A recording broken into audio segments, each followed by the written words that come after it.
Hello बच्चों।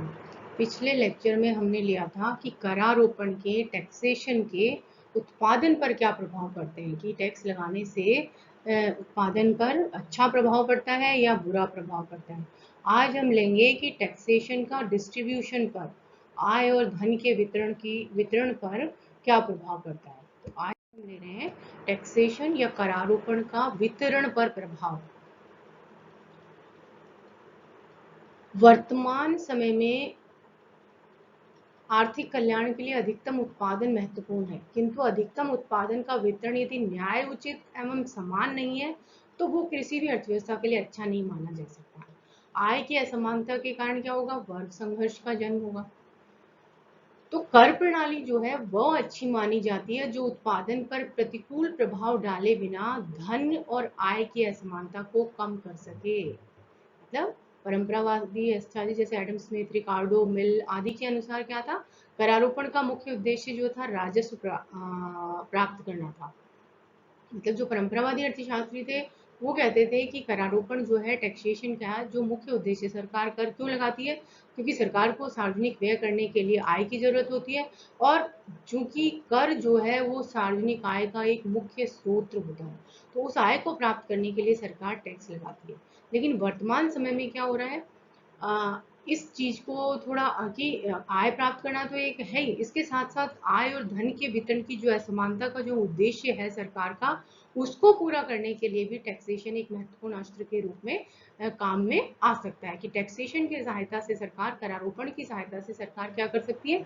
आय और धन के वितरण की असमानता को भी कम कर सकती है। तो अर्थशास्त्री कहते हैं कि जो कर प्रणाली कौन सी अच्छी होगी? जिसमें ना तो उत्पादन पर प्रतिकूल प्रभाव पड़े और आय और धन के वितरण की असमानता भी कम हो जाए। जैसे बहुत से अर्थशास्त्रियों का ये मानना है कि चूंकि देश में आय और धन के वितरण की असमानता जितनी ज्यादा होगी, आर्थिक विकास उतना ही ज्यादा होगा। क्यों होगा? क्योंकि धनी वर्ग जो बचत जो होती है, निवेश या पूंजी निर्माण जो होता है, वो बचत के द्वारा होता है। बचत जो है इन विकासशील या अल्प विकसित देशों में केवल धनी वर्ग के द्वारा की जाती है। तो यदि धनी वर्ग पर सरकार ने कर लगा दिया तो ऐसी स्थिति में वो बचत नहीं करेंगे, बचत नहीं करेंगे तो निवेश नहीं होगा, निवेश नहीं होगा तो पूंजी निर्माण नहीं होगा और देश का विकास नहीं होगा। इसलिए उनका मानना था कि इन दोनों में हमको एक उद्देश्य को चुनना पड़ता है कि या तो हम आर्थिक विकास करें या हम आय और धन के वितरण की असमानता को कम करें।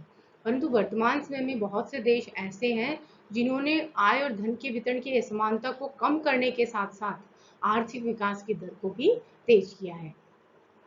अब हम लेते हैं कि जर्मन अर्थशास्त्री जो वैगनर हैं, उन्होंने सर्वप्रथम इस बात पर जोर दिया कि कराधान या टैक्सेशन या करारोपण का उपयोग आय और धन के वितरण की असमानता को कम करने के अस्त्र के रूप में किया जाना चाहिए। प्रोफेसर डाल्टन का मत है कि जितना महत्व अधिक उत्पादन का है, उससे कम महत्व वितरण का नहीं है। अन्य शब्दों में, उत्पादन में वृद्धि के मुकाबले धन का समान वितरण अधिक वांछनीय है।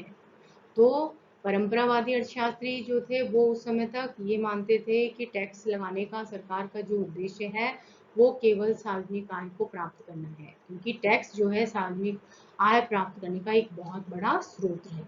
लेकिन उसके बाद जर्मन अर्थशास्त्री वैगनर जो है वो पहले अर्थशास्त्री हैं जिन्होंने इस बात पर जोर दिया कि टैक्स जो है, करारोपण जो है, उसका उद्देश्य केवल आय या राजस्व प्राप्त करना ही नहीं है, बल्कि इसका एक महत्वपूर्ण उद्देश्य जो है आय और धन के वितरण की असमानता को कम करना भी है, क्योंकि इसकी सहायता से हम आय और धन के वितरण की असमानता को कम कर सकते हैं।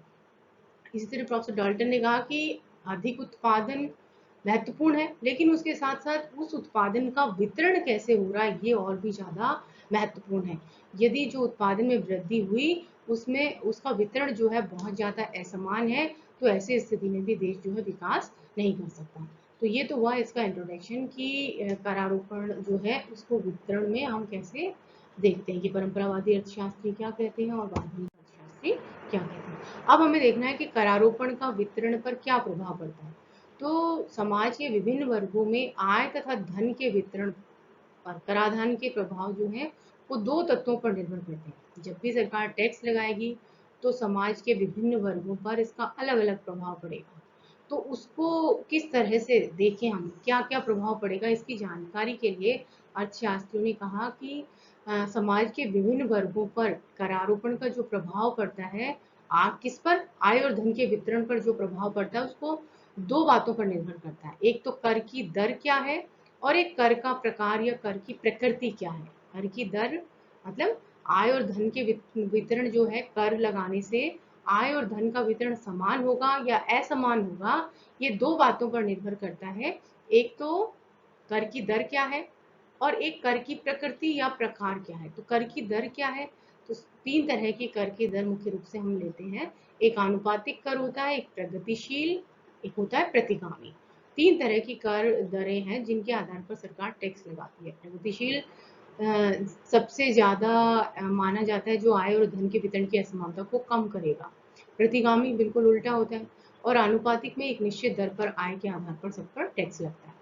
और एक होता है कर की प्रकार, कर का प्रकार या कर की प्रकृति। की कर की प्रकृति कैसी है? प्रत्यक्ष कर है, अप्रत्यक्ष कर है, या कहें कि आकस्मिक आय पर कर लगा रही है, उत्तराधिकार से प्राप्त आय पर कर लग रहा है।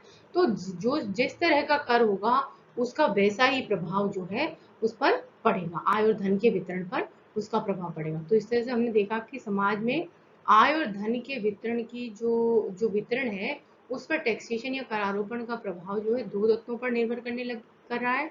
एक तो टैक्स की दर क्या रखी है सरकार ने, और टैक्स किस चीज पर, उसकी प्रकृति क्या है, नेचर क्या है। यदि वो प्रत्यक्ष कर है तो अलग तरह का प्रभाव पड़ेगा, अप्रत्यक्ष कर है तो अलग तरह का प्रभाव पड़ेगा, आकस्मिक आय पर कर लग रहा है तो अलग प्रभाव पड़ेगा, संपत्ति पर कर लग रहा है तो अलग तरह का प्रभाव पड़ेगा। तो अब हम पहले लेते हैं कर की दरें। तो हमने तीन तरह की मुख्य रूप से कर की दरें ली हैं। इसमें सबसे पहला है प्रतिगामी या रिग्रेसिव टैक्सेशन या अवरोही। प्रतिगामी कर प्रणाली में क्या होता है कि जितनी अधिक आय होगी, जितनी ज्यादा मतलब जैसे जैसे करदाता की आय बढ़ती जाएगी उस पर टैक्स की रेट कम होती जाएगी। मतलब इनकम जैसे जैसे बढ़ेगी कर की दर उतनी ही कम होती जाएगी। तो कहने का मतलब है कि प्रतिगामी कर में निर्धन वर्ग पर ज्यादा भार पड़ेगा, किसकी बजाय? धनी वर्ग पर। क्योंकि जैसे जैसे इनकम बढ़ती जाएगी टैक्स की रेट कम होती जाएगी। तो और इसलिए क्या होगा, आय और धन के वितरण की असमानता जो है और ज्यादा बढ़ जाएगी। तो यदि सरकार ने प्रतिगामी कर लगाया है या इसको अवरोही कराधान भी कहते हैं या रिग्रेसिव टैक्सेशन है देश में, रिग्रेसिव प्रतिगामी कर की दर है, तो ऐसी स्थिति में आय और धन के वितरण की असमानता जो है और ज्यादा बढ़ेगी, दिन पे दिन और ज्यादा बढ़ती जाएगी। क्योंकि इसमें क्या होगा, धनी वर्ग पर कम कर लगेगा और निर्धन वर्ग पर ज्यादा कर लगेगा। अब दूसरा है आनुपातिक कराधान या प्रोपोर्शनल टैक्स। इस कर प्रणाली में कर का प्रभाव अधिक संपन्न वर्ग के व्यक्तियों के मुकाबले कम संपन्न वर्ग के व्यक्तियों पर अधिक पड़ता है। इसके अंतर्गत यदि आय पूर्ववत रहती है तो आय और धन के वितरण की असमानता भी पूर्ववत जारी रहती है। परंतु यदि आय असमान अनुपात में बदलती है तो आय व धन के वितरण की असमानता बढ़ती है। तो आनुपातिक कर क्या होता है, जो एक निश्चित अनुपात में लगाया जाता है, आय के अनुपात में, आय के जिस अनुपात में कि यदि मान लो सब पर 10% की दर से टैक्स लगेगा तो सब पर वो उनकी आय के हिसाब से 10% कर सब पर लगता जाएगा, आनुपातिक कर। तो आनुपातिक कर में भी ये कह रहे हैं कि संपन्न वर्ग के मुकाबले जो कम संपन्न वर्ग है उस पर उसका ज्यादा भार पड़ेगा। और यदि सरकार आनुपातिक कर भी लगाती है तो उस स्थिति में भी क्या होगा, आय और धन के वितरण की असमानता जो है बढ़ जाएगी। अब तीसरा है हमारा प्रगतिशील या आरोही या प्रोग्रेसिव टैक्स। प्रगतिशील कर का मतलब होता है जैसे जैसे आय बढ़ती जाती है कर की दरें जो है बढ़ती जाती है। यदि 10,000 रुपये आय है तो टैक्स की रेट मान लो 1% है, 20,000 हो गई 2% हो गई, 30,000 हो गई 3% हो गई, 50,000 हो गई 5% हो गई। तो इस तरह से टैक्स की रेट जैसे जैसे आय बढ़ती जाएगी टैक्स की दरें भी बढ़ती जाएंगी। तो इस प्रकार की कर प्रणाली में क्या होगा, धनी वर्ग पर ज्यादा भार पड़ेगा और गरीब वर्ग पर कम पड़ेगा। तो इससे क्या होगा, प्रगतिशील यदि देश में प्रगतिशील करारोपण है तो वहां पर आय और धन के वितरण की असमानता जो है वो उतनी तेजी से कम होगी। जितना प्रगतिशील कर होगा आय और धन के वितरण की असमानता जो है वो कम होती जाएगी। तो इस तरह से हमने लिया कि तीन तरह के कर की दर है। यदि प्रतिगामी कर सरकार ने लगाया है तो आय और धन के वितरण की असमानता बहुत तेजी से बढ़ेगी। आनुपातिक कर प्रणाली है तो इसमें क्षमता में वृद्धि तो होगी लेकिन बहुत ज्यादा नहीं होगी। और प्रगतिशील कर है तो इसमें आय और धन के वितरण की असमानता जो है वो धीरे धीरे कम होने लग जाएगी, क्योंकि इसमें धनी वर्ग पर ज्यादा कर लगेगा और गरीब वर्ग पर कम कर लगाया जाएगा। अब लेते हैं कर की प्रकृति। कर की प्रकृति में मतलब कर कई प्रकार के होते हैं। जैसे सबसे पहले हम ले रहे हैं कि आय कर। यदि सरकार ने प्रत्यक्ष कर और आय कर लगाया है तो इससे क्या होगा, आय और धन के वितरण की असमानता बढ़ेगी या घटेगी। वितरण की असमानता को दूर करने में आयकर जो है सबसे इम्पोर्टेंट है, क्योंकि यदि जैसे भारत जैसे देशों में क्या है, प्रगतिशील करारोपण है। प्रगतिशील करारोपण में जैसे जैसे आय बढ़ती जाती है कर की दर बढ़ती जाती है। तो ऐसी स्थिति में आय और धन के वितरण की असमानता को कम करने में आयकर जो है उसका महत्वपूर्ण स्थान है। यह कर लचीला है तथा आवश्यकता के अनुसार इसकी दरों में वृद्धि अथवा कमी की जा सकती है। प्रगतिशील आधार पर आयकर लगाकर धन के वितरण की समानता को असमानता को कम किया जा सकता है। धनी वर्ग से अधिक कर वसूल कर उसका उपयोग यदि निर्धन वर्ग के पक्ष में किया जाता है तो विषमता को और अधिक मात्रा में कम किया जा सकता है। क्योंकि आयकर जो है वो आय और धन के वितरण की असमानता को कम करने का सबसे महत्वपूर्ण जो है अस्त्र है। तो इसमें एक तो ये लचीला होता है, इसमें आवश्यकता अनुसार सरकार कर की दर को बढ़ा भी सकती है और कर की दर को कम भी कर सकती है। इसके साथ दूसरा एक तो ये तरीका हो गया कि धनी वर्ग पर सरकार ज्यादा कर लगाती है और गरीब वर्ग पर कम लगाती है, जिससे वो आय और धन के बीच का जो अंतराल होता है वो धीरे धीरे कम होता जाता है। दूसरा इसमें क्या होता है कि सरकार ने धनी वर्ग से जो कर वसूला, आय कर जो है वो सार्वजनिक आय का एक मुख्य स्रोत है। और सार्वजनिक आय सरकार क्यों एकत्र करती है, सार्वजनिक व्यय करने के लिए। सार्वजनिक व्यय किस पर किया जाता है, समाज कल्याण की योजनाओं पर। और वो समाज कल्याण की योजनाएं मुख्य रूप से निर्धन वर्ग के लिए होती है। तो यदि सरकार ने उस धन को एकत्र किया, धनी वर्ग से जो धन एकत्र हुआ कर के रूप में, उसको सार्वजनिक व्यय के माध्यम से यदि सरकार निर्धन वर्ग पर सुविधाएं देने में खर्च कर देती है तो फिर आय और धन के वितरण की असमानता जो है और ज्यादा कम हो जाएगी। तो इस तरह से आयकर जो है वो आय और धन के वितरण की असमानता को दूर करने का एक महत्वपूर्ण अस्त्र है, जो दो तरीके से आय और धन के वितरण की असमानता को कम करता है। पहला तरीका तो कि प्रगतिशील करारोपण से क्या होता है, धनी वर्ग से सरकार का पैसा लेती है, उन पर ज्यादा कर लगाती है और गरीब वर्ग पर कम लगाती है, जिससे वो गैप कम होता है। दूसरा काम क्या करती है कि कर के रूप में धनी वर्ग से जो पैसा धन वसूल किया उसका उपयोग वो निर्धन वर्ग के जीवन स्तर को ऊंचा उठाने में लगा देती है, जिससे वो आय और धन के वितरण की असमानता जो है कम हो जाती है। दूसरा व्यय कर। व्यय कर जो है इसके जन्मदाता प्रोफेसर कार्डर को माना जाता है। उनके अनुसार व्यक्ति जितना अधिक खर्च करता है उसकी कर देने की क्षमता भी उतनी ही अधिक होगी, क्योंकि वह अपनी अतिरिक्त आमदनी को खर्च करते समय त्याग का अनुभव नहीं करता है तथा फिजूल खर्ची करता है। प्रगतिशील आधार पर कर लगाकर सरकार धन के वितरण की असमानता को कम कर सकती है। तो दूसरा जो है वो व्यय कर। पहला हमने आय कर लिया, आयकर जो है आय और धन के वितरण की असमानता को दो तरीके से दूर करता है। अब है व्यय कर।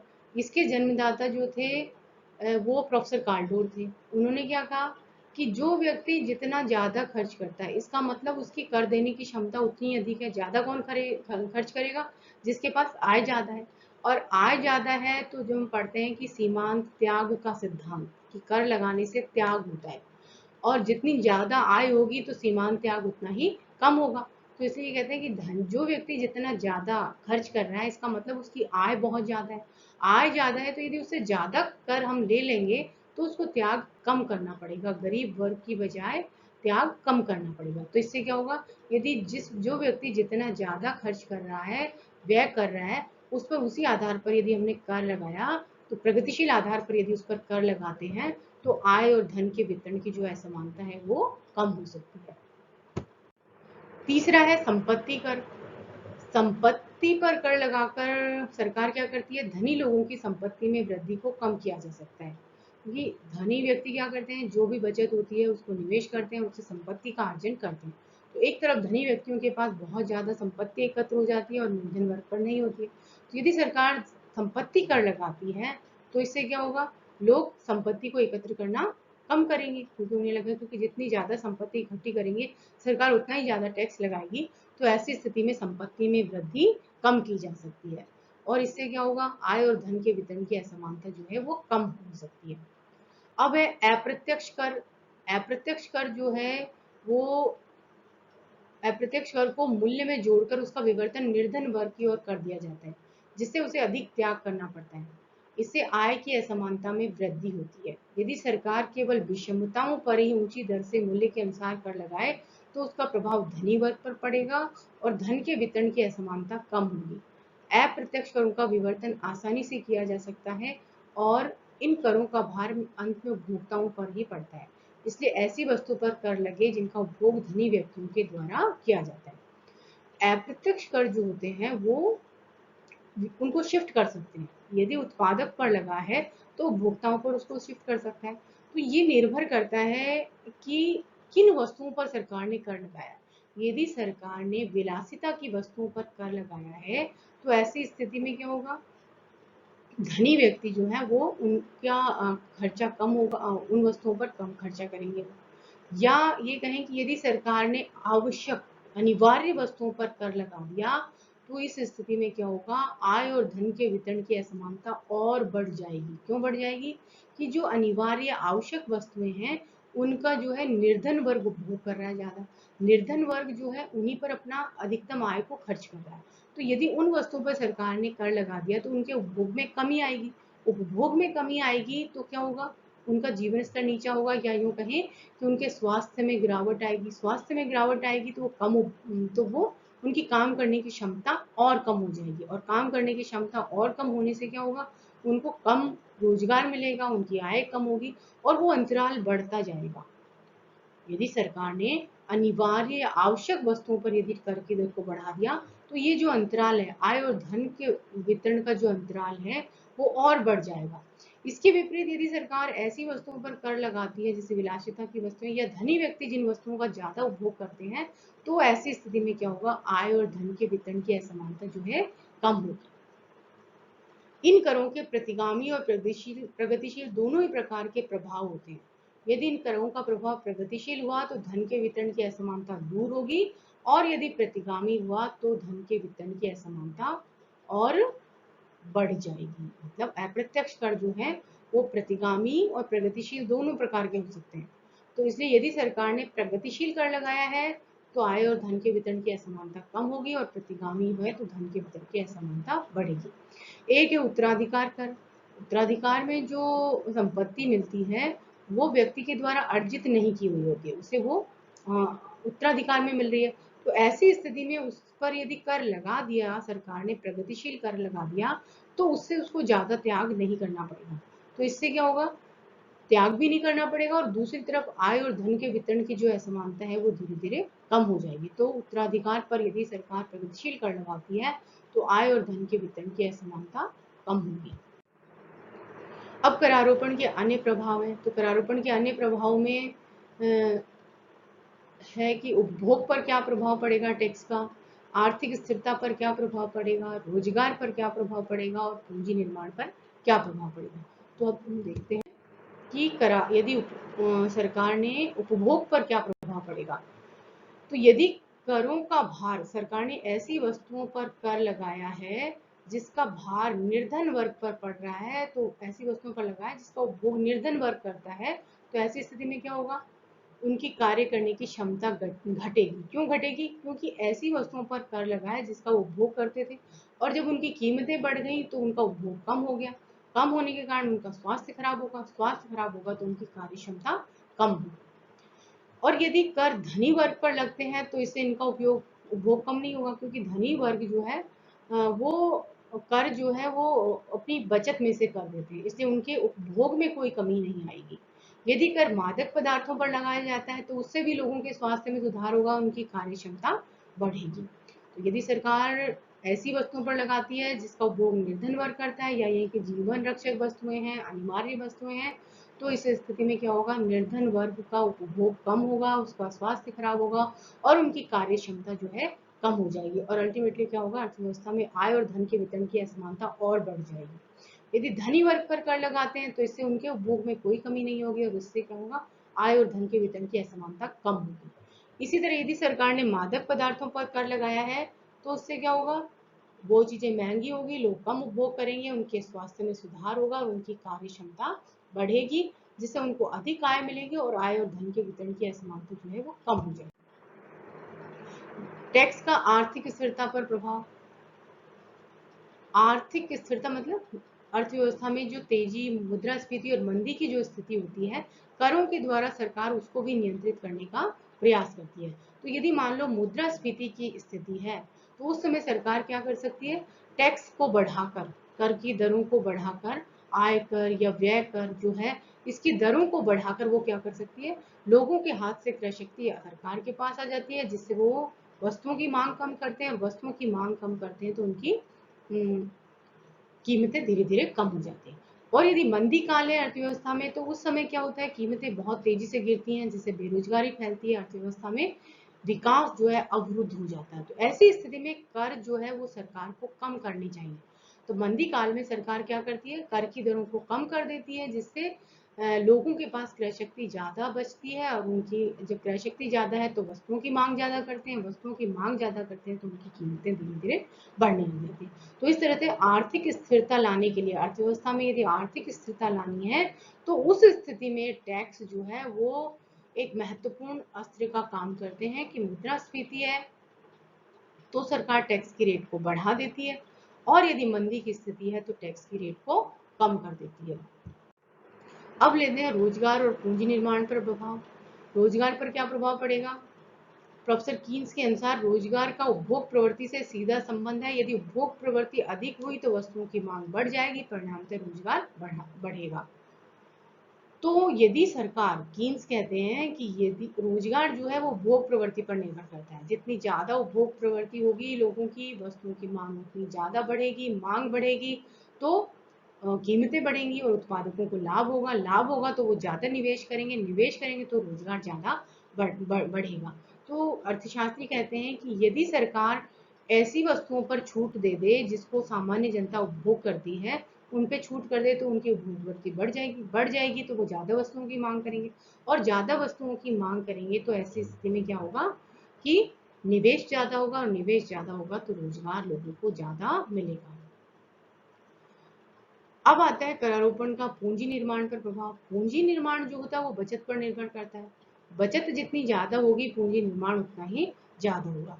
तो यदि सरकार बचत और निवेश को करों के माध्यम से, यदि कोई व्यक्ति बचत करता है और उस पर सरकार टैक्स में छूट देगी तो वो ज्यादा बचत करेगा, और यदि सरकार बचत पर यदि टैक्स लगाएगी तो वो बचत करने नहीं करेगा।